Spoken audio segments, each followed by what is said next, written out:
And for once, the guy who really thought and rethought about music. A Love Supreme is among the few music albums that transcend time, culture, and genre. It isn't just a jazz record, it's a spiritual declaration and an invitation to something greater. John has left behind a masterpiece that inspires many musicians and jazz lovers today. But what fueled Coltrane's vision? And how did he put together this artistic melody that still resonates nearly 6 decades later? Keep watching as we unravel the story of struggle, redemption, and ingenuity behind A Love Supreme. Coltrane and jazz music. Coltrane was recognized as a talent in the early 1940s in Philadelphia, where he was first gifted with an alto axe. The early solo recordings made by Coltrane for Blue Note and Prestige, and his work as a sideman with Miles Davis and Thelonious Monk, reflect his significant development as a musician until the end of the 1950s. However, the release of Giant Steps in 1960 marked a pivotal transformation in Coltrane's style. This change not only reshaped his approach to music, but also profoundly impacted the evolution of jazz as a whole.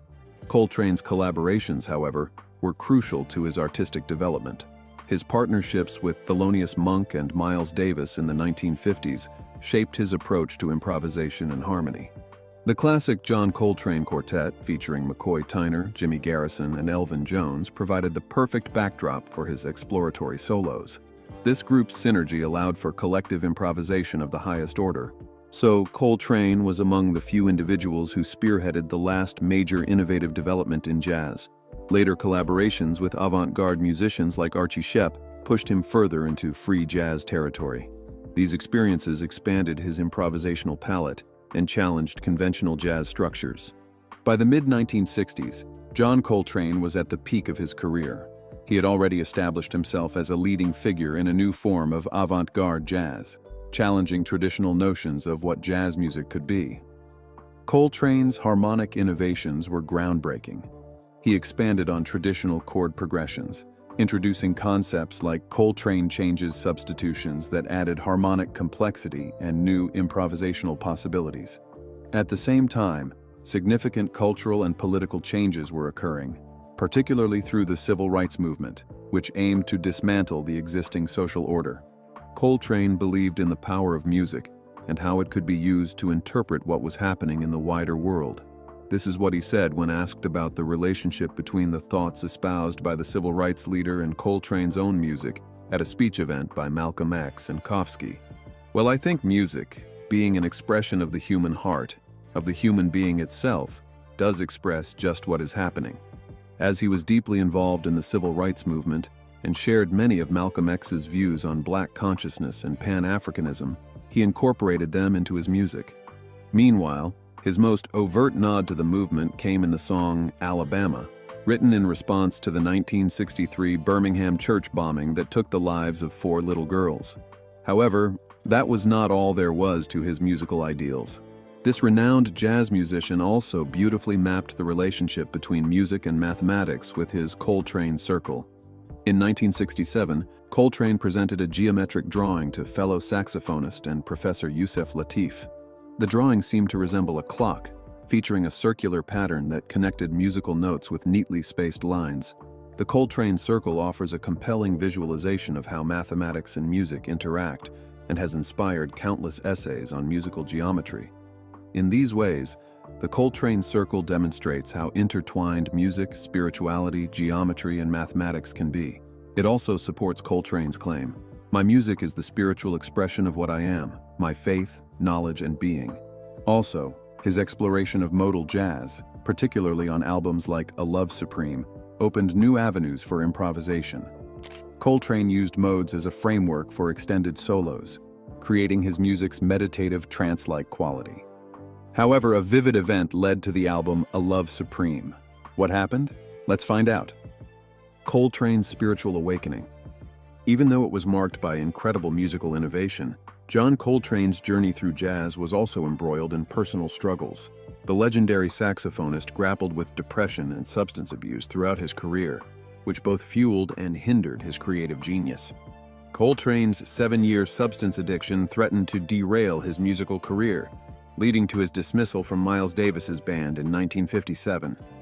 Coltrane's substance addiction began in the late 1940s and intensified during his time with Miles Davis's quintet. The habit affected his reliability and performance, straining professional relationships. In 1957, Coltrane experienced a pivotal moment. He locked himself in a room to undergo a painful cold turkey detox.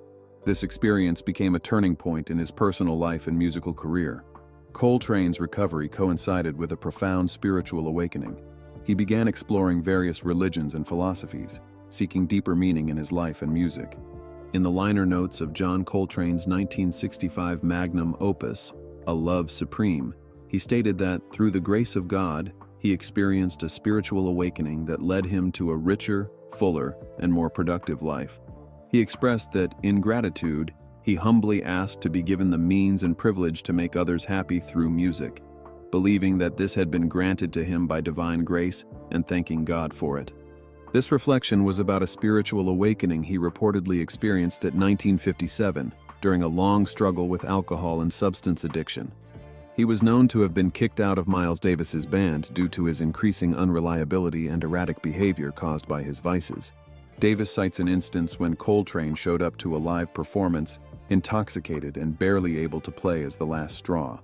This spiritual awakening and reaffirmation of his faith in God would be a defining moment in Coltrane's life and career. Still, it wasn't his entry point into religion or spirituality. Now, Coltrane grew up in a Christian household where his maternal and paternal grandfathers, William Blair and William H. Coltrane, were reverends at churches in North Carolina. He was born in North Carolina but moved to Philadelphia at 17, where he first witnessed Charlie Parker play saxophone, a defining moment in his early career that would solidify his love for the genre. Apart from his grandparents, who profoundly influenced his faith, his first wife, Naima, a Muslim convert, also aided him in forming an interest in spirituality. His second wife, Alice, also influenced his faith. During that period, the Black Americans were attracted by the Ahmadiyya movement founded by Mirza Ghulam Ahmad in India because of its inclusive doctrines, international focus, and the idea of ongoing prophecy. And so because of this, some argued that although Coltrane did not become a Muslim, he was certainly influenced to a large extent by the spirit of Islam, which was reflected in the A Love Supreme album. In the song, Coltrane repeatedly echoes the phrase Bismillah, the opening phrase of almost every chapter of the Quran. Islam wouldn't be the only religion from which Coltrane would seek knowledge and inspiration. In a sense, he became something people will call a seeker of truth. John Coltrane explored many spiritual, religious, and philosophical texts. Among these were the Gospel of Sri Ramakrishna, the Bhagavad Gita, and Paramahansa Yogananda's Autobiography of a Yogi. All three books are rooted in Hinduism, with the latter also examining the similarities between spirituality in the Eastern and Western hemispheres. In addition to this, Coltrane studied the Quran, the Bible, Kabbalah, which is a highly influential tradition of Jewish mysticism, and Zen Buddhism. He also explored non-religious doctrines and New Age thought, such as cosmology, as well as the philosophies of Jiddu Krishnamurti, Plato, and Socrates. Additionally, he educated himself on African history, treating everything he learned with respect and openness. Despite his interest in a wide range of religions and philosophies, people believe he related with God from a universalist perspective rather than a traditional religious one.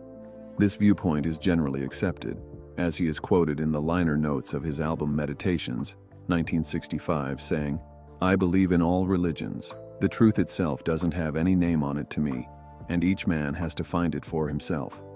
This spiritual journey influenced his compositions, infusing them with transcendence. Works like A Love Supreme showcased his newfound spiritual depth and musical innovation. Coltrane's music became more experimental, pushing the boundaries of jazz. He incorporated free jazz and avant-garde techniques, reflecting his evolving spiritual and musical perspectives. But what was the creative process behind this artistic masterpiece? The creative process. 60 years ago, on December 9, 1964, this work was recorded, and today it continues to fascinate millions of listeners. After his spiritual awakening, he rejoined Davis's band and worked with another of jazz's all-time great talents in Thelonious Monk. He even became a band leader in several of their projects. However, he was dissatisfied with his output because he hadn't created a piece of work where everything felt right. He was already married to his second wife, Alice, and they had their first daughter. But shortly after the birth of his second child, he made a radical decision. Coltrane locked himself in his upstairs room in his Dix Hills, Long Island house. Occasionally coming downstairs for food, his wife Alice wouldn't see her husband for another 2 weeks. Mrs. Coltrane tells the story about him coming down and grabbing little bits of food now and again, and then disappearing for a whole day. Alice, his wife, on the other hand, was very supportive of him. She understood that he needed to be alone and never bothered him.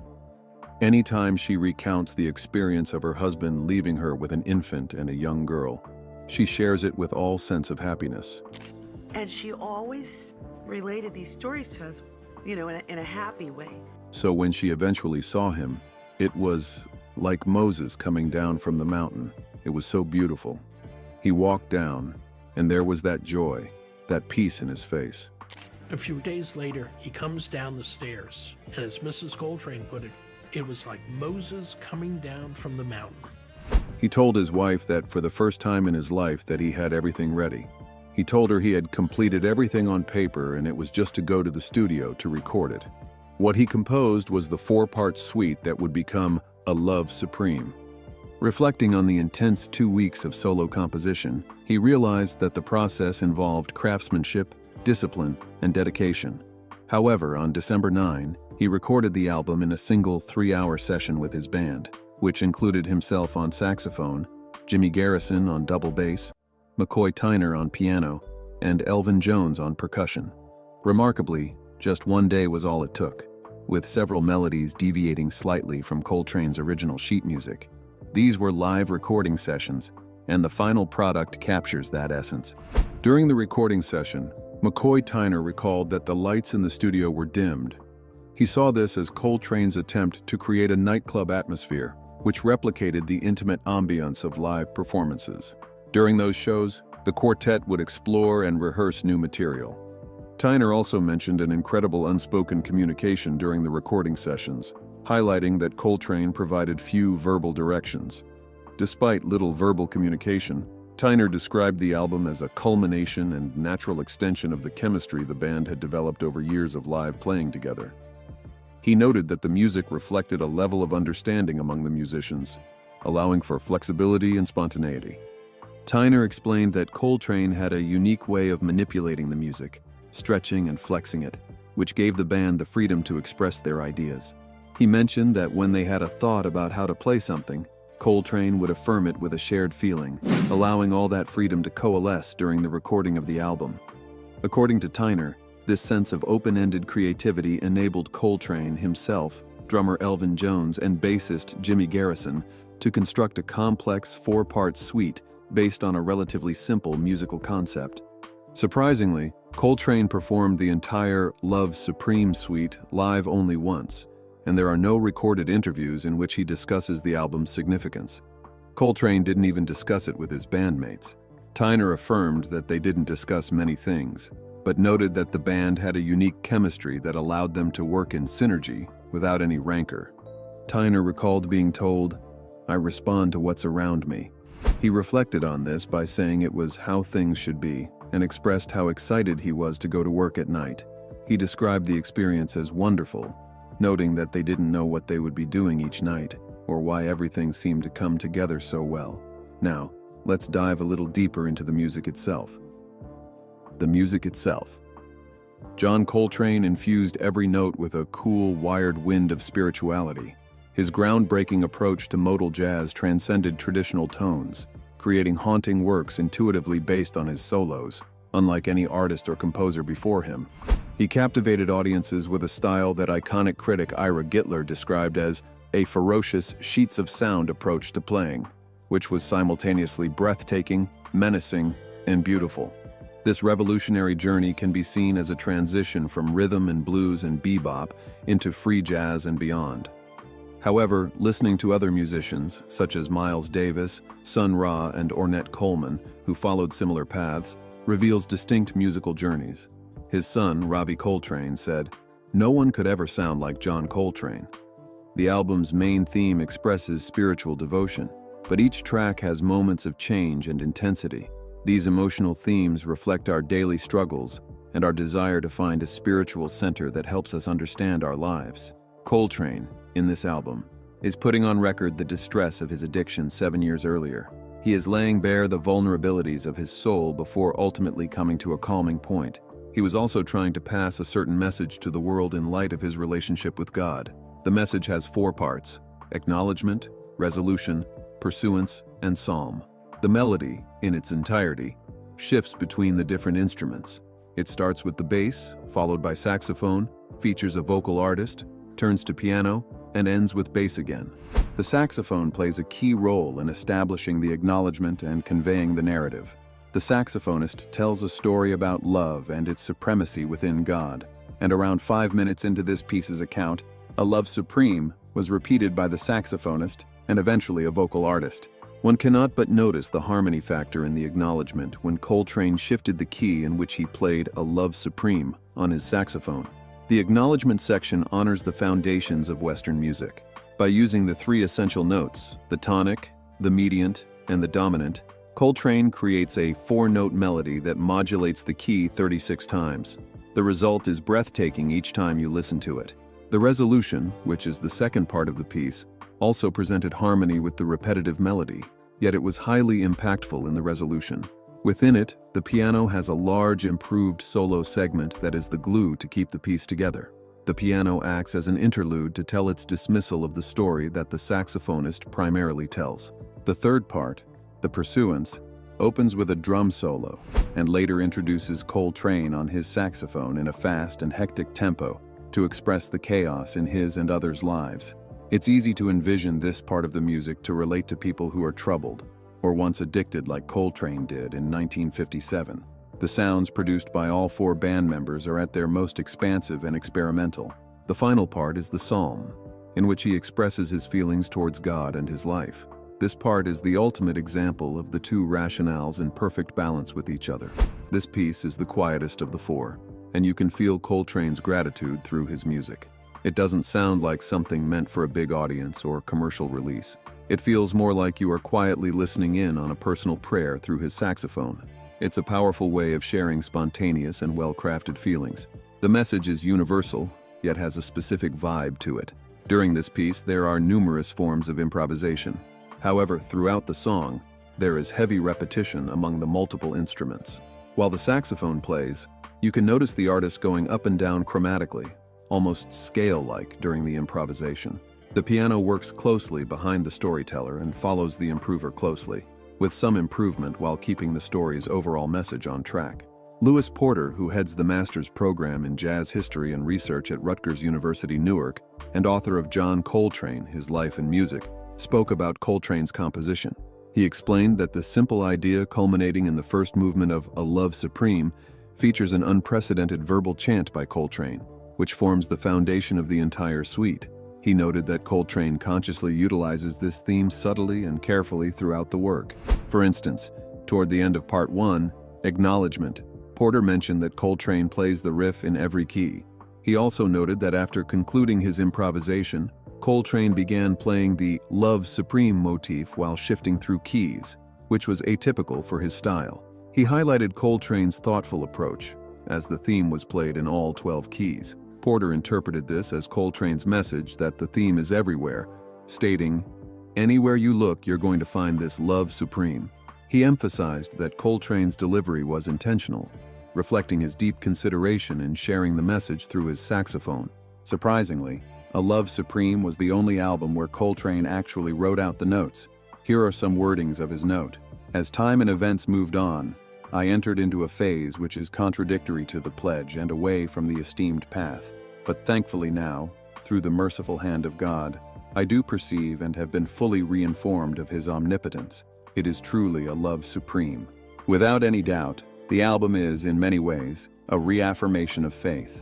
And through these words, he explained his peace and motivation. He also did something pretty unusual by picking out the artwork for the album, both the cover and inside. He chose the cover photo, which was featured in Impulse ads beforehand and later used inside Crescent. He even selected a drawing of himself for the insert, for which he also included a poem. His selected cover allows listeners to follow along with the music and understand the more profound meaning of his message. Indeed, to him, that was his spiritual manifesto, his most personal statement, and it was clearly very important to him. It became Coltrane's best-selling album and was nominated for a Grammy. What mark did this song leave in the sand of times? Let's find out. The reception of A Love Supreme. John Coltrane's profound impact on jazz reverberates decades after his passing. His innovative approach to improvisation and composition reshaped the genre and inspired generations of musicians. Unlike many other sites, A Love Supreme is great because it possesses a real unity of theme and mood. The intention is noble, the tone passionate, and the playing flawless. There are many outstanding jazz albums, but A Love Supreme is exceptional because it reaches an emotional depth rarely heard in jazz. And so, for millions of musicians, A Love Supreme is like their go-to guide. They keep revisiting it to better understand jazz and improve their skills. Coltrane created A Love Supreme as a gift to God and to express his gratitude for the strength he found in music. The essence of A Love Supreme is a reminder that we're all connected in our journeys by a higher power, blending modern jazz with the vibrant energy of black church music. It's often called Saturday night music that prepares the way for a Sunday morning vibe. The piece resembles a church service, beginning with the bass acting as the benediction, the saxophone solo acting as a sermon, and a call in the response of A Love Supreme from the vocal artist. Also, because the song was created during a rough time for the Negro people, such as the church bombing that killed the black girls, the song was quite appealing to the circumstances they were facing. A Love Supreme reminded these people of the supremacy of love and acted as a guide to get these people through rough times and hardships. His legacy. On July 17, 1967, just 2 years after the A Love Supreme album, John Coltrane passed away from liver cancer at the tender age of 40. Coltrane and Alice shared a strong interest in spirituality, which strengthened their powerful and one-of-a-kind bond with one another. She would refer to him as her first guru, who taught her about Eastern religions and philosophies. His passing, however, profoundly affected Alice for the rest of her life, but where John's journey ended, hers would continue. It was as though Coltrane left his wife with the mandate to continue his work. So Alice's career as a solo artist didn't begin until her husband's career ended. She had also taught herself how to play the harp, the instrument her husband had bought her just weeks before he died, even though she was a classically trained pianist originally from Detroit. Before his death, she had been a member of John's band from 1965 to 1967. Alice's first formal release was the 1968 album titled Cosmic Music. She was co-credited with her late husband on this album and added overdubbed orchestral arrangements to some of his studio performances. The album demonstrated Alice's commitment to continuing her husband's mission of creating music to explore the intersection of human and divine love. She didn't stop there. Her first real solo album, a monastic trio, came out again that same year on her husband's old label, Impulse. In this album, she showcased her skills on both the harp and piano, mixing some mesmerizing modal vibes with cool blues and gospel elements. Over the next few years, from 1968 to 1973, she dropped 6 more awesome albums for Impulse, each one taking listeners on a journey of self-discovery through new sounds in spiritual jazz. She also made a shift and started exploring a more experimental jazz style, moving on from her bebop beginnings. Her most famous work is probably the 1971 album Journey in Satchidananda. It mixes modal jazz, African and Indian blues, and Middle Eastern vibes, all featuring Alice's amazing harp and piano skills, with Pharoah Sanders on saxophone adding his magic. Aside from his wife picking up after him, his influence has also extended beyond saxophone players to all jazz instrumentalists.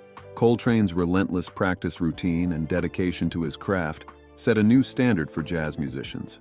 Notable jazz critic Gary Giddens described Coltrane as the most influential and controversial saxophonist in modern jazz. Rock guitarists like Jimi Hendrix and Carlos Santana cited him as a major influence, adopting his exploratory approach to improvisation. Classical composers began incorporating jazz elements into their works, inspired by Coltrane's harmonic complexity. Minimalist composer Steve Reich also acknowledged Coltrane's influence on his phasing techniques. While it's hard to say whether Coltrane would have wanted people to idolize him or have his art deified, it's obvious that he viewed A Love Supreme as something special, not just another album. He took charge of every little detail for this project in a way he didn't do with his other music. He even wrote the liner notes and a poem to go along with it. Interestingly, the poem is crafted to match the slow vibe of the fourth movement, Psalms, which is a connection Coltrane hints at in the liner notes. And so, after his death, a congregation called the Yardbird Temple in San Francisco began worshiping him as God incarnate. The congregation became affiliated with the African Orthodox Church. This involved changing Coltrane's status from a god to a saint. The resultant St. John Coltrane African Orthodox Church, San Francisco, is the only African Orthodox church that incorporates Coltrane's music and his lyrics as prayers in its liturgy. The church pastor, Reverend Franzo W. King, describing the African Orthodox Church of St. John Coltrane, said, "We are Coltrane conscious. God dwells in the musical majesty of his sounds." Pastor King even calls A Love Supreme album the cornerstone of his 200-member church. He noted that when you look at the composition of titles and the sequence in which John has them laid out, we say that there's a formula in that album. Pastor King explained that when Coltrane says, acknowledgments, resolutions, and pursuance, it's like saying Father, Son, and Holy Ghost. It's like saying melody, harmony, and rhythm. In other words, you have to acknowledge, then resolve and pursue, and the manifestation of it is love supreme. Pastor King noted that the day the congregation came to that discovery was an awesome day. According to him, they realized that the music and the lyrics fit perfectly together, which really made them feel like God truly sent John Coltrane. He said it felt like that sound had come straight down from heaven, so to speak. While Pastor King sees clear Christian themes in A Love Supreme, some others think Coltrane had a broader perspective. Coltrane was careful to say that although he grew up Christian, his journey showed him that all religions have some truth. Now, what about his peers with whom they recorded the song? Coltrane's peers recognized his genius during his lifetime and continue to honor him posthumously. Miles Davis, with whom Coltrane played, praised his musicianship and work ethic. Saxophonist Sonny Rollins called Coltrane one of the greatest musicians who ever lived. Numerous jazz standards have been written in tribute to Coltrane, including Wayne Shorter's Fee Fi Fo Fum and McCoy Tyner's Trane's Blues. In events that follow, Coltrane's later work significantly influenced the development of the new thing in jazz, a movement characterized by free improvisation and avant-garde techniques. His album Ascension, 1966, is considered a defining work of this style. Inspired by Coltrane's boundary pushing, musicians like Archie Shepp and Albert Ayler further explored free jazz concepts. This movement challenged traditional jazz structures and expanded the genre's expressive possibilities. Coltrane's explorations extended beyond traditional jazz boundaries. He incorporated elements from various musical traditions, Indian classical music, African rhythms, and European art music. And so Coltrane's spiritual approach to music resonated with Indian classical musicians. After his death in 1982, he was awarded a posthumous Grammy for Best Jazz Solo Performance on the album Bye Bye Blackbird. In 1997, he was awarded the Grammy Lifetime Achievement Award. John Coltrane's struggles with depression and substance abuse shaped his musical journey and artistic legacy.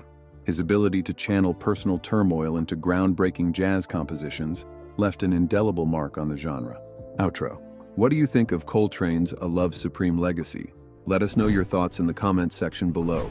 Do well to like this video and subscribe to this channel to get notified whenever we drop entertaining and educational videos like this. Thank you for watching, and check out other videos on this channel.